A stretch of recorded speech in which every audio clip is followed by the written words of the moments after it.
All right, welcome everybody to episode 37 of the Bergen Catholic Podcast. I'm your host today, Dan Long, BC class of 2003.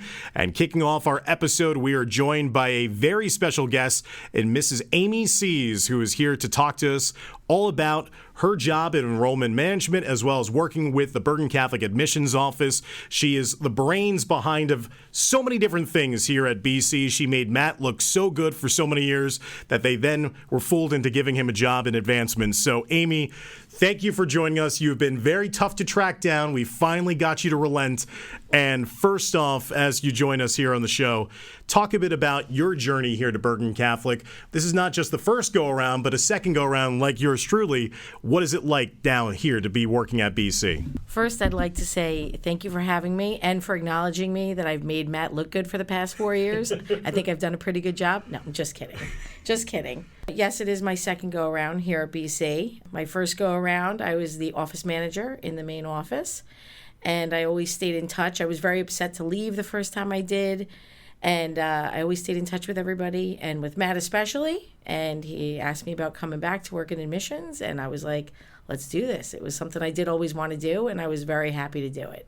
Now, you were aware of Bergen Catholic even before coming to work here because your lovely husband is a proud Bergen Catholic alum. What did you know about BC from him that you could legally share on the show that led you into deciding this would be a good opportunity to work in this type of school environment? So I do remember when my husband and I were getting married, and he was younger than I was. He was 24, and he would talk about high school, and I'm like, what loser talks about high school this much at your age? And I'm like, why? I don't get it. I don't understand this. I can understand what it was he loved about it. Hearing the teachers going into, it was actually an open house, and walking around and getting to hear the teachers and hear the faculty and staff talk. And I'm like, I get why you like this place. And we went to the Hall of Fame dinner for Billy Tierney. And Billy was actually somebody that I grew up with, and my parents were very close with his parents. And getting to see that environment, I was like, I get why you love it. I left saying that. I understand now why you love it so much. When looking now at what you have to do this second time around and working so closely with the admissions department, what is that grind like for you? What is a day-to-day situation and responsibilities that you could share with the listening audience, that there is so much that goes into setting up for not even just the two big open houses in the fall and one in the spring, but your Crusader for a Day event that you host each week. We've talked a bit about it in detail here with Matt over the last couple episodes, with Peter, who joined us as our first guest of the new season.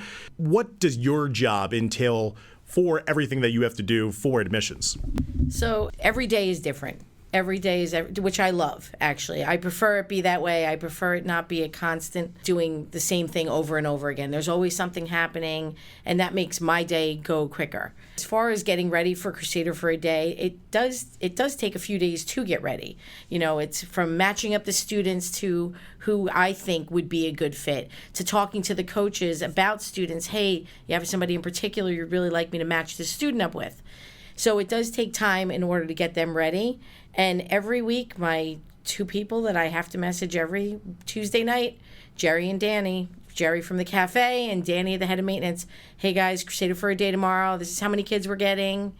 Can you guys have everything ready? And of course, as I've always said and will always say, none of it gets done without those two. Jerry is the hub, as well as Danny, getting everything ready for me. I can't run my events without the help of them.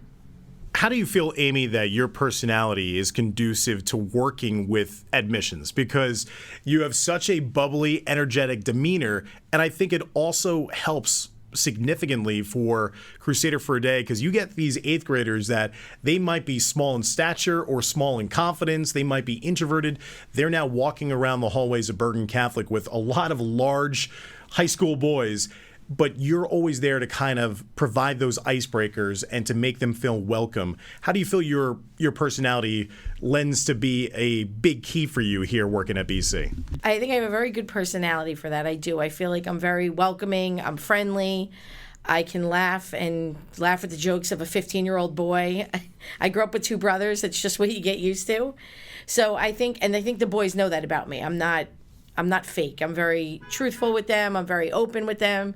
So they know that I'm somebody that they can talk to. And even I think the incoming boys, like I try to make it more welcoming. Typically it's hard being a female in an all boys high school, although we don't have all male faculty. It does make it a little bit difficult sometimes, but I think that I am pretty good at presenting myself to these guys like, hey, you can talk to me. Think of me as just one of the guys. If you want to, you have any questions or whatever, I'm here to help out. Happy to answer any questions that they have to make them feel more comfortable. Now, also with your role with enrollment management, you have to deal with the comings and goings of people transferring in and out of the school, and also just dealing with families in that regard. And maybe sometimes there's a hesitation about staying here at BC, and you're the one that's maybe the last line of defense of trying to convince them, give Bergen Catholic a shot, think about this. What is that like in terms of the onboarding process here at BC and what that job entails as well? It's not just setting up for different admissions events, but it's also that work that you have to do throughout the summer as a full-time employee of a lot of people are interested in coming into Bergen Catholic, and sadly there are people that also leave because it's just not the right fit. Yeah, I do talk to a lot of parents about it. Mostly I talk to parents. I try to talk to the boys as well to see how they're doing. It is a process. Hey, maybe a guidance counselor here is one of the students is thinking about leaving. So I always try to talk to them as well, find out what's going on, if there's anything that we can do. And sometimes, sometimes maybe there is something that happened. Maybe they just need to talk it through, maybe feel a little bit better about it. Or, sometimes, hey, maybe it isn't just a good fit. And that does happen. I hate to say it, but it does happen. So it's just a matter of getting everybody's side, talking through it. I know parents, can honestly say this, for parents who have left, where the students have left, they're always appreciative of me calling them and listening to them, because sometimes somebody just needs someone to listen. And as far as families coming in, I always talk to them about what it is, what's the reason for your transfer, what is it that you're looking to gain here, why is it that you're leaving your current school, what are you unhappy about, and so that we can make it happen. And I even try to get them to come in and maybe even do a Crusader for a day. Hey, you want to come in, see how you feel about it first, and see if it's the right fit for you. We just closed out the first fall open house of 2025. Extraordinary numbers, Amy, that came here. Big crowd assembled to learn all about the Bergen Catholic difference. How do you feel like that went? And what type of change has it been for you personally now that Matt has been moved to a different office and you're having Peter Rice? Was it a lot of change that you had to deal with of styles of how to work together, or it's kind of been a smooth transition? What was that like hosting an open house with over 800 people here? It's definitely I wasn't sure how it was going to be having a new boss. I was like, ooh, let's see how this goes. But it turns out that Peter is actually very close with my in-laws, my mother-in-law and my father-in-law. And so they were talking about it over the summer. They were telling me how wonderful he is. And I first was like, we'll see what happens. I don't know how this is going to be. Just because, you never know how personalities go. I have a very loud personality. But Peter is equally as loud in volume, and it works out great. He's great to work with. He's wonderful to work with, and he has great ideas, new ideas, fresh ideas on how to change things up for the better. And he definitely executed those ideas for this past open house. It was by far the most amount of people I've seen. And I was actually playing a more integral role. Like, I definitely did a lot before. I know I did. But this was different. I was integrated into it in a different manner, and I was happy to be more a part of it. Talking with the ambassadors, talking with the tour guides, getting them used to what they have to do, and then being the person to make sure that things were shifting smoothly. And they definitely did shift smoothly. It was a lot of people, and you get a little leery when you feel like there's lag time.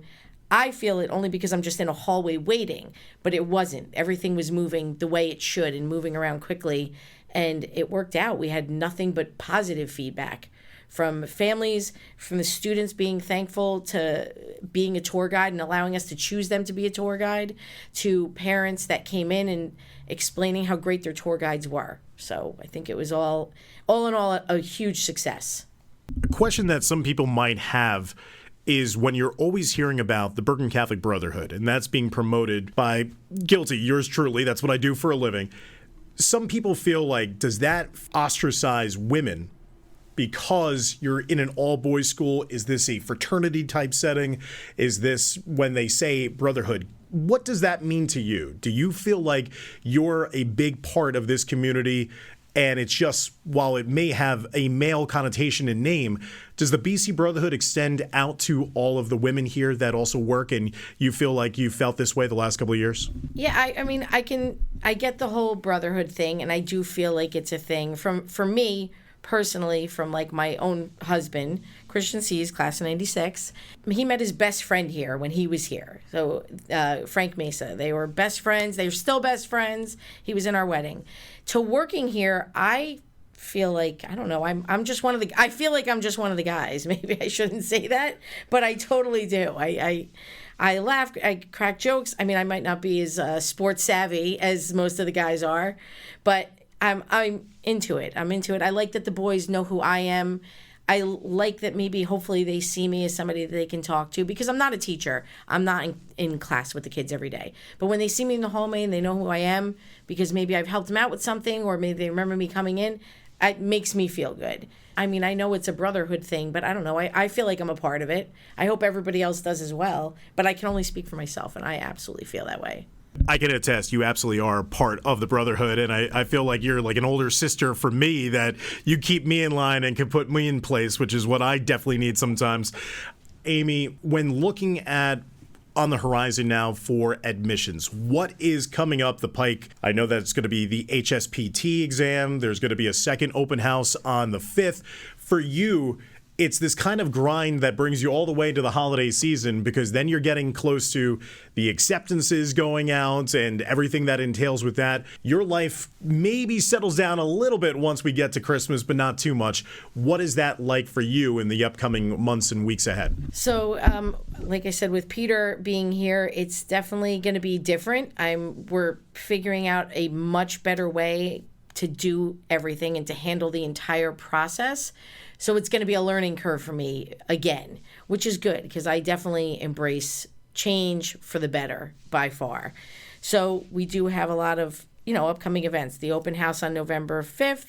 HSPT is getting taken on November 7th. Christmas time is when it does get busy, but if we get things done in the order and the fashion that we think it will all happen, it'll be a nice, quiet Christmas. I'll get to actually enjoy it. I have come in over Christmas break, typically only like maybe one day. One year I came the day after Christmas just because it was riding my mind about how much stuff I had to get done, but I don't anticipate that happening this year. In the month of January, we have our acceptances that go out on Friday the 16th. That is a week where I tell people, don't talk to me. I am not pleasant that week. Things are just too crazy that I just please just leave me alone. My biggest thing will be my daughter working this year, so she won't be helping me. She's a huge help last year, so it'll all get done, though. It's going to be great. It's going to be great. Last question. So do you think that you should replace Matt full-time now as a co-host, and that we should then do this weekly show from the Wayne Ale House and Pizza, as we have met each other there in random times before?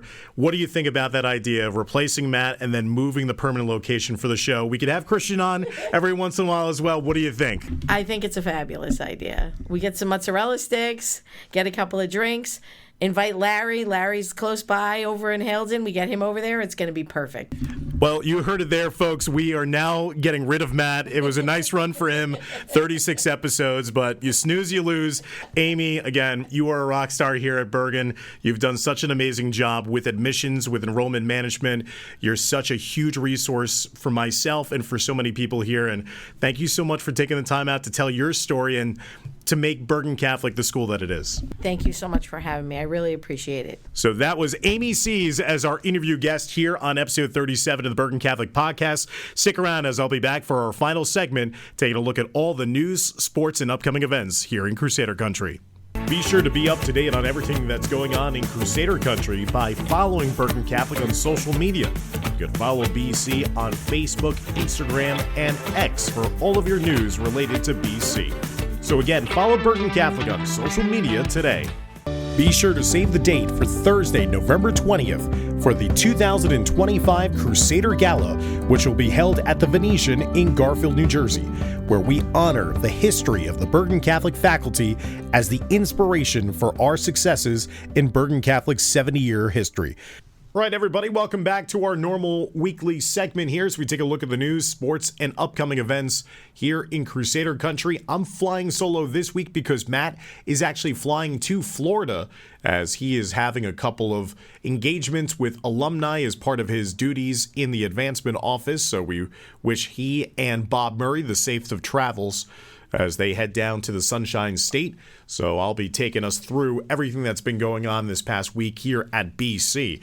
The biggest thing was last Wednesday on October 8th, Bergen Catholic hosted its first fall open house of the 2025-26 school year, and what an open house it was. Over 300 families and over 800 total people came to Bergen Catholic and attended the open house that night, which was remarkable, also considering that it was a Yankee playoff game that same evening. But they came and they listened to Peter Rice, Dr. Mahoney, and others speak all about the Bergen Catholic experience, what makes Bergen Catholic different from other schools, and of course, we're going to be puffing out our chests as for the 7th consecutive year, the Niche Rankings, which is a organization that does rankings of high schools and colleges in various platforms.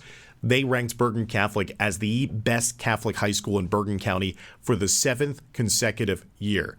So we have a lot to be proud of, and that's what Bergen Catholic was doing on last Wednesday, showcasing everything. And it was a different format that Peter put together for the admissions team, that it was the overall assembly to greet everybody inside Hale Gym to begin, but then it was a separation into thirds of the 800 plus people, that you had one group that would go up into the library and they would listen to Mr. McElhaney, the principal, along with Miss Walter, who's the head of the Crusader College Counseling Experience. They would talk all about the academic portion of the night and all the academic expectations that families and future students would have about what courses you would take, how the college counseling process works here, and how you get situated there.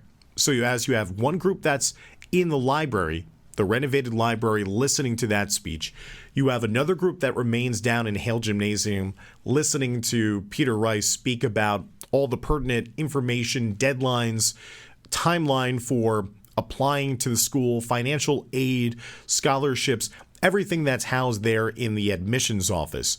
And then the other third of people were being taken around the campus with student-run tours led by Bergen Catholic student ambassadors. So you had everything going so that when eventually the bells rang, you would have a switch. So if you had a group that was down in the library, they would possibly then go on to their tours. Or you'd have the people coming up from the gym, moving into the library, so that everyone got a chance to experience the Bergen Catholic open house in a particular way, moving around the campus, getting a feel of what Bergen Catholic is all about. And then it commenced in a delicious meal provided by Jerry Morano and his wife Lori and the entire meal services program here at BC. So again, from just seeing the feedback, seeing on social media, the outpouring of support, people leaving with smiles on their faces, that meant a lot. And that showed us that Bergen Catholic is not only doing it the right way, but even despite a Yankees playoff elimination loss that night against Toronto, people were happy. People were focused on that, not even just watching the game. And even though it's in the grand scheme of things, it's a little more important than one baseball game, that's telling you something, that people are going to be taking the time out of their schedule, despite having an opportunity to be distracted otherwise, to still come and see BC, to learn about Bergen Catholic, to learn about the BC difference. And we could see that in how many people registered, how many people attended, that we even had at points standing room only in the beginning portion of the evening in the gym, despite so many chairs being set up. That outpouring of interest and support says it all. And already getting set for the second fall open house, which is going to be on Wednesday, November 5th at 6:30 here at BC. There's over 180 families who have already pre-registered for that. And that's before we even kick it up into gear again to promote the fact that there's going to be another open house. So Bergen Catholic is definitely a hot commodity right now. And it's great to see that there were so many people that were interested in learning about Bergen Catholic and attending that first open house on October 8th. Kudos to Peter Rice, Amy Sees, the entire admissions department, to all the student ambassadors, and to the faculty and staff who attended that night. The coaches were there from 6 p.m., sometimes all the way until 10 p.m., just waiting to introduce themselves, answer any questions for the families that after dinner would come back into the gym and kind of pick the brains of the respective leaders of the BC sports teams. It was just a great night for Bergen Catholic, and to start off this whole new way with a brand new format, again, that took a lot, and congratulations to Peter and Amy and the rest of Bergen Catholic on what was a great night for BC. Well, later on that week, we had a very interesting guest who made an appearance in the hallways during the school day last Friday. It was none other than the wrestler Yosifer, who represented ISPW Wrestling. He was there to promote the fact that the following night, on Saturday night at Hale Gymnasium, Bergen Catholic Bowling was hosting a wrestling fundraiser. This professional wrestling group that came in, assembled their ring, had their own show, and delighted the fans in Hale Gymnasium. But Yosifer, who is this hulking man who came in and was attending each and every lunch period on Friday, spreading the word about the event, handing out flyers to all the different students. The real thrill was during the first lunch of the day, the freshman lunch. He came in all get-up, having the face paint, having the long hair, the costume, and he actually playfully picked up Dr. Mahoney, Bergen Catholic's president, and gently, I would say, body slammed him onto the lunchroom floor in front of a cheering freshman group. I don't know if they were cheering for the fact that their new president was slammed down, or that they were actually being witness to something that you don't see every day at a high school. But that was a pretty funny event to see, and to, it was all the idea of Dr. Mahoney, actually. He wanted to have something like this happen, and Yosifer easily picked up the light Dr. Mahoney and spun him around and gently placed him on his back on the floor. And then there was a good showing of people who came out on Saturday. Again, this is all for fundraising purposes for the Bergen Catholic bowling team, who also does their major fundraiser to begin the season when they do, and they offer and host the Tom Irwin tournament at Boulder City in Hackensack, where so many different teams around the state come and participate in really that season opening tournament. Well, this was a new foray into a fundraising event, and it was a pretty fun night, to say the least, on Saturday here, when Bergen Catholic is used to hosting big wrestling matches, but high school wrestling, not the ISPW wrestling format. But it was a fun night overall, and even our own Dave Giarusso, who's the Dean of Upperclassmen, got into the act as part of the show. So it was really a fun time, and certainly interesting, to say the least, to have that group come here to Bergen Catholic, and we thank them for helping to support the Bergen Catholic bowling program. Other news, earlier this month, representatives from Bergen Catholic went and attended the Edmund Rice Action Leadership Retreat, which was hosted at Iona University in New Rochelle, New York this year. And they worked alongside students from all the other Edmund Rice Christian Brothers schools throughout North America. So you had groups that were coming from, obviously, Iona Prep, and even from Brother Rice in Michigan, but even all the way out in Hawaii, California, making those trips, and the students all coming together to work under the leadership of the Edmund Rice Christian Brothers and that leadership retreat, learning how to work together to come up with various advocacy service projects that then each of those students, as Edmund Rice ambassadors, would bring back that information and those plans to their respective schools so that they can install and initiate their own advocacy projects. We saw coming out of that over the last couple of years the Action Garden here at Bergen Catholic, where the students plant, grow, cultivate, and then eventually harvest their own vegetables and fruits from a garden here on campus that they then have donated to the needy and food shelters over the last couple of years. That was all a service project that came out of the action retreat from a couple of years ago.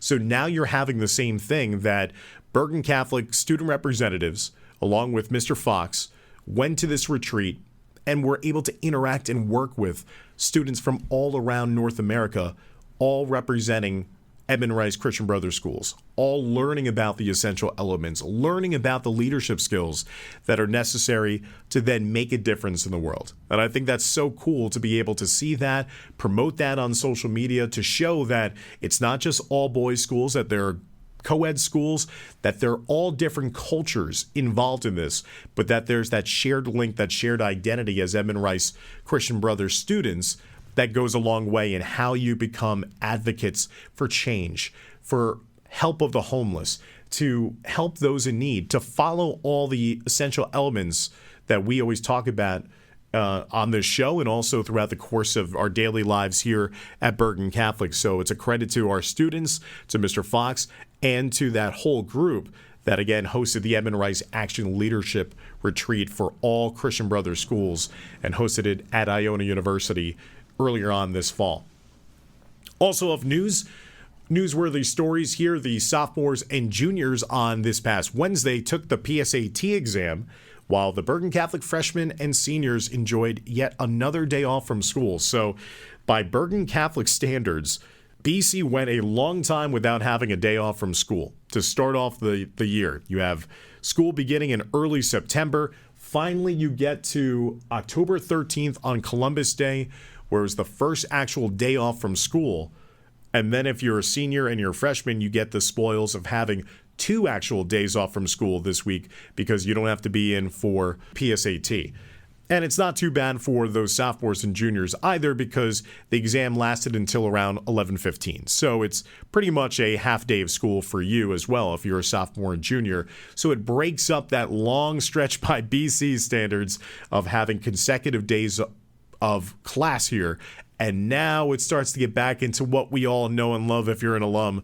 This is where Bergen Catholic finds a way of breaking up those school weeks and finding a day off here, having Professional Development Day on the horizon next Friday. That's going to be a day off, and having half days, all those type of things. You don't want to push yourselves too much here. So it's nice to see that the students are getting that opportunity, and even faculty and staff included.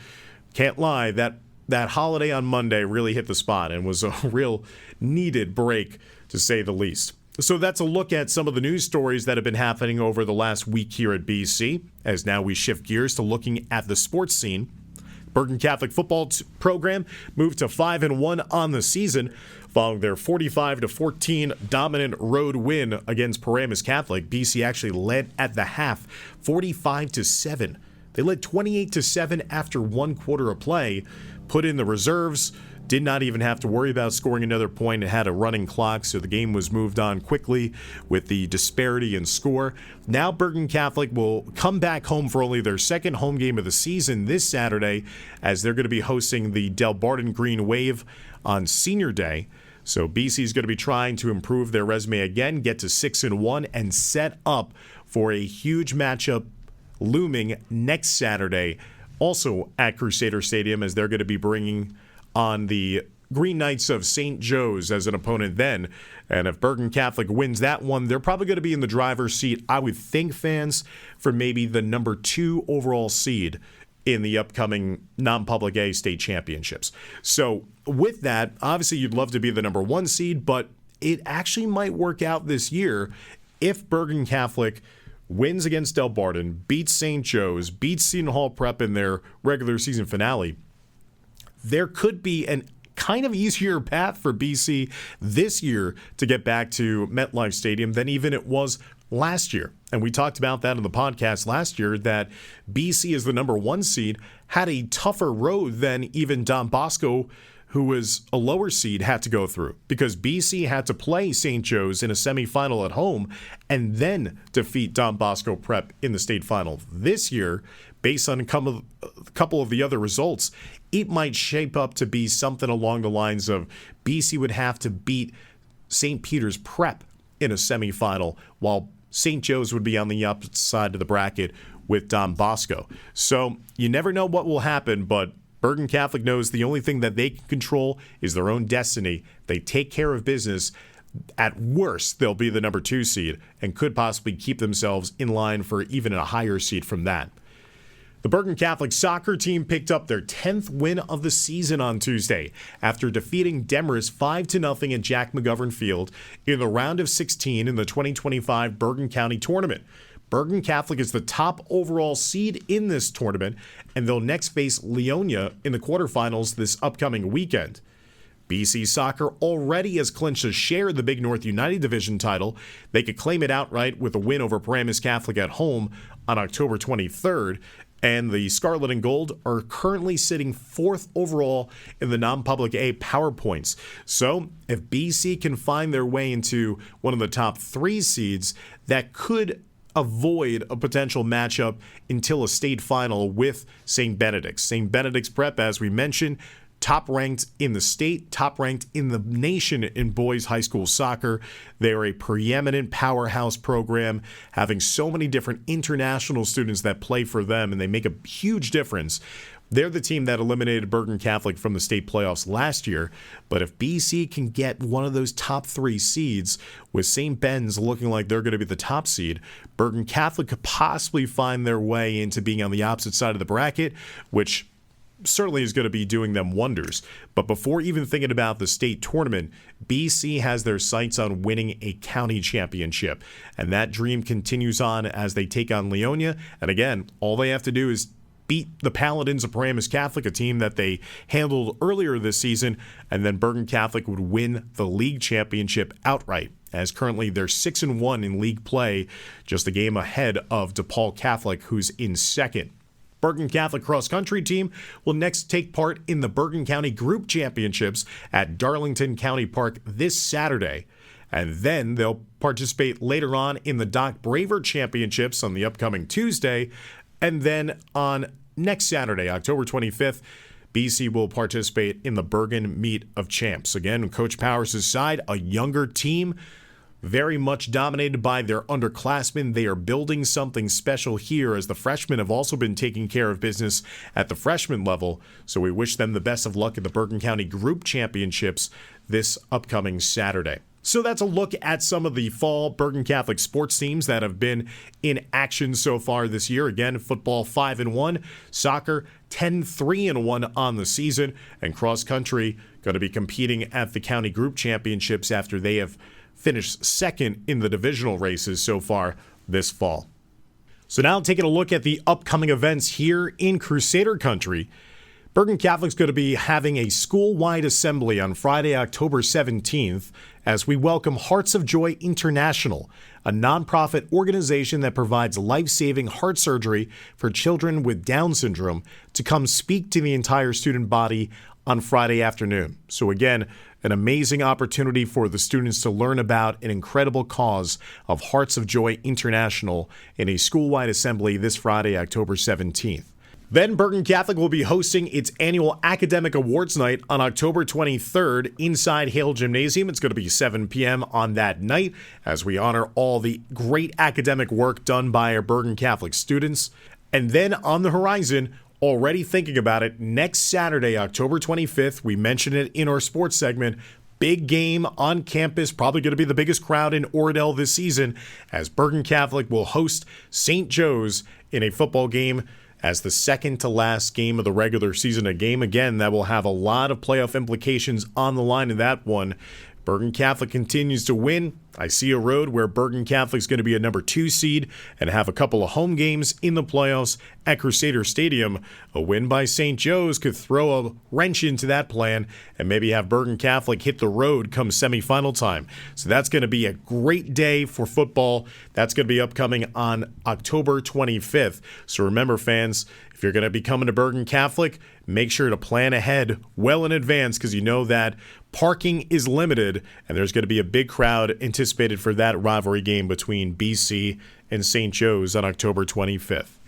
So that will do it for this solo edition of the Bergen Catholic Podcast, episode number 37. Again, I would like to thank Amy Sees for joining us as our special interview guest here this week to talk all a bit about her Bergen Catholic experience and what she has done and continues to do with the enrollment management group, as well as working alongside admissions. So, Matt Rosa will be back with us next week as we'll continue on here with this Bergen Catholic Podcast. For everybody here from BC, I'm Dan Long saying so long, take care, and Deus Vult.